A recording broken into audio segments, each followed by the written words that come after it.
در شهر چیانمای کشور تایلند 48مین مسابقه بین المللی فوتبال تحت عنوان کینگز کاپ جریان دارد. در آن 4 منتخب از جمله منتخب‌های تایلند، تاجیکستان، ترینیداد و توباگو و مالایزیا با هم نیرو می‌سنجند. در اولین رقابت دور نیم نهایی این مسابقه ترینیداد و توباگو با منتخب تاجیکستان قوه آزمایی نمود. رقابت در میدان 700 سالگی چیانگمای برگزار شده. در دقیقه 27م جودا گارسیا از منتخب ترینیداد و توباگو حساب را باز کرد. نیمه اول با همین برتریت یک گل رقیبان منتخب تاجیکستان به انجام رسید. در نیمه دوم فوتبال بازان تاجیک به حریف فشار آورده توانستند در دقیقه 47م یک بازیگزاری زیبایی را انجام دهند و محمد جان رحیموف مؤلف گل گردیده حساب را برابر نمود. همینطور نیمه دوم ابتکار بازی در دست فوتبال بازان تاجیک بوده. حمله های آنها ثمر آورد و احسان پنجشنبه در دقیقه 74م توانست یک بار دیگر با یک ضربه هدفرسی خود توپ را وارد دروازه منتخب ترینیداد و توباگو نماید و منتخب تاجیکستان را به پیش برآورد. در ادامه بازی هم فوتبال بازان تاجیک توانستند چندین بار حالتهای خوبی گلزنی تشکیل کنند، اما نتوانستند آنها را به گل تبدیل دهند.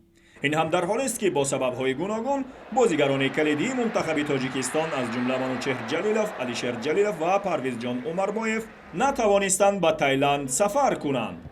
از سوی دیگر منتخب ترینیداد و توباگو که اشتراکچی جام جهان در سال 2006 می باشد، در هیئت خود بازیگرانی را داشت که در باشگاه‌های اروپایی و آمریکایی شامل هستند. قابل ذکر است از 19 بازیگر این منتخب 17 نفرشون لگیونرهای باشگاه‌های خارجی بودند. در هر صورت فوتبال بازان تاجیک در نیمه دوم دیدار بازی مجلایی از خود نشان دادند و با پیروزی شایسته دست یافتند. ضمناً این اولین بار است منتخب تاجیکستان به کینگز کاپ تایلند دعوت شده است و در اولین دیدارش سربلندانه موفق گردید.